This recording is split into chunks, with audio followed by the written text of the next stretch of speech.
जाजपुर पाणीकोइली रे लुट पाई फायरिंग घटनार छानभिन चलाई एसटीएफ फेरार 3 दुर्बृत्तों को पुलिस खोजुछि।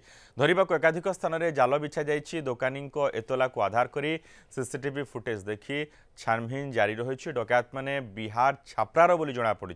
गत काली दिन दुपहर में पाणीकोइली स्थित पंडा अलंकार दोकान रे बड़ धरणर सशस्त्र डकायती घटी। डकायत गुलीमाड़ करी लुट उद्यम करते। एथिरे 2 जनक मृत्यु होइछि। लुटेरांकर गोटे बाइक उपरे अलंकार दोकान मालिकों गाड़ी ड्राइवर कार चढ़ाई बाइक टी रोकवा सक्षम होते। डकायत माने से गाड़ी उपरक गुली चलाई मात्र अल्पके बर्ती जाइछन्ति ड्राइवर।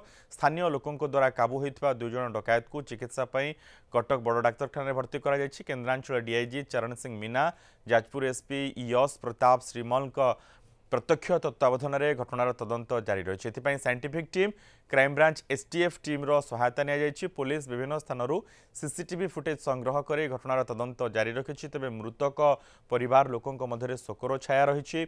लुटेरा गुलीर शिकार होई प्राण हराई नीलमाधव पंडा और सुनील राय परिवार शोक।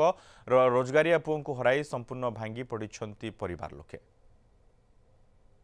गोड़ी नथिला तेणुक दौड़िली मो आगे आगे 2 जन आउ अच्छा आम 3 जन मिसिकी आम दौड़िकी एनएच सेपट को से जीवा चेष्टा करला।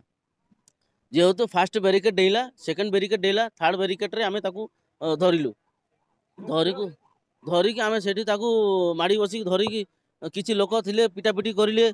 कौन होता बोले निरीह निरीह जीवन 2टा पड़ेगला आमर ये आखि सामने। ताकू जहाँ जीविता करे ताकू घोसारी मोसारी की नहीं आसिले। एठी आसिकी पहुँचला पर 4 जन पुलिस वाला आसिले। से डकायत ये बाहर डकायत कर बाहरी कर नना कले गाड़ी रेडी रख रखला आम ये बाहर आम गाड़ी लगे लगेला सी रहीगले गाड़ी गली गली पड़ा फायरिंग फायरिंग कलापर गली पड़ी तो फायरिंग कर ठिया गाड़ी गुड़ी बाम पटे लेफ्ट साइड डोर फायरिंग सरला मुझे पिछले गोड़े गली गोड़े गली लास्ट को बढ़िया पकड़ जन को धरी जो बाहर से पटे आम थिनु पिछले गाड़ी लगे सी गली पे बाढ़ू से गली पे गाड़ी किछि समय भितर से छाड़ी पलैले एवं जीवा समय आखि बुझाई गुड़ी चालना कले एवं से आमर 2 जन कर्मचारी प्लस पब्लिक जड़े